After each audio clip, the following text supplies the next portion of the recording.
The original Ace Attorney trilogy is one of my favorite series of video games ever made. It's a largely text-based visual novel puzzle series about being a defense attorney. Strapped in the defendant's chair with your newly acquired attorney's badge and a severe lack of experience, you play as Phoenix Wright. Phoenix is a lovable protagonist who always strives for justice in whatever scenario he's placed in. He tries to only defend clients who he believes are innocent, and he has a strong sense of determination. One of the strongest aspects of the series is Phoenix's character development. There's a very real sense of progression in how Phoenix views himself and the world around him. He starts off barely knowing how to defend his clients in court and relying on his assistants in court to help him out a lot, but ends up being a more mature, studied attorney who battles more fiercely in court. The first game in the series, Phoenix Wright Ace Attorney, is all about Phoenix rising from a lowly rookie in the courtroom to being an ace attorney who can defend clients expertly. He faces against his rival prosecutor Miles Edgeworth, who is a fantastic character.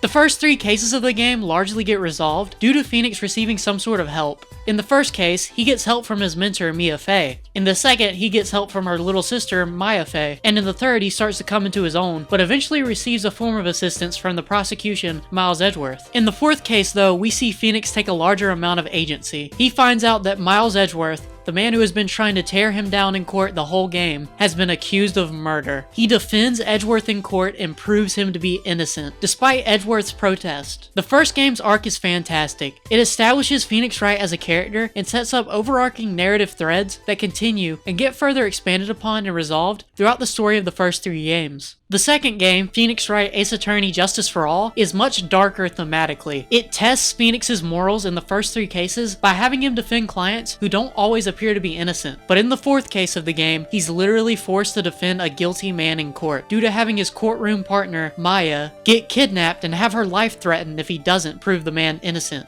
This is one of the best cases in the entire series, and it's the one where you really start to see Phoenix become broken. There are times in this case where he feels hopeless. Previously, every time Phoenix felt like his back was against the wall and he couldn't win the case for his client, it was still dramatic and tense, but never before was it this personal. If he loses this case, one of his best friends dies. He wins the case in the end though, but not after a long, fierce battle and a ton of crazy events in the courtroom. The third game of the series, Phoenix Wright Ace Attorney Trials and Tribulations, is the best one to me by far. It's the end game of the first trilogy, and it's where we see Phoenix and his friends really shine. All the recurring plot threads throughout the series are expanded upon and tied up. We get to see flashbacks of Phoenix's life as a university student and get to feel the juxtaposition of his former self to his newer, more developed, highly skilled self. And my favorite character in the series, Godot, also gets introduced in this game. He's one of the most important characters in the series. His arc ties into the main narrative of the games in a way that I'm surprised they were even able to pull off. His storyline is very tragic and dark, but his personality is very cool, calm, and charming no matter what. And this is a sort of reoccurring aesthetic that the series goes for. No matter how dark or crazy the circumstances being portrayed are in the games, the presentation is always very bright and funny. There's a comedic tone that runs throughout the whole series, but it doesn't ever undermine any of the dramatic, tense moments that occur either. The games know when to let up and when to buckle down in terms of tone. The tone shifts in a seamless, smooth way, and there are a ton of funny reoccurring jokes. Like how in the second game, the rival prosecutor, Von Karma, whips everyone in the courtroom when she gets angry, including the judge. Or how Godot constantly has coffee slid down to him by some off-screen source. He also throws coffee at Phoenix sometimes. It's really funny. The writing also reflects this aesthetic. It's goofy, it's dark, it's tense, and it constantly shifts between those tones. But above all, it's phenomenally well written. There's not a character in this series that I don't feel like they spent a lot of time thinking about. Many of them have their own speech patterns, nervous cues in court, ways that they tell lies on the witness stand, ways that they interact with others. Everything is considered here. This is important because nearly every interaction you perform in this game leads to dialogue with a character. So having the dialogue and characters be well thought out makes the game pretty much. This game also isn't like your typical visual novel you'd find on Steam or anything like that.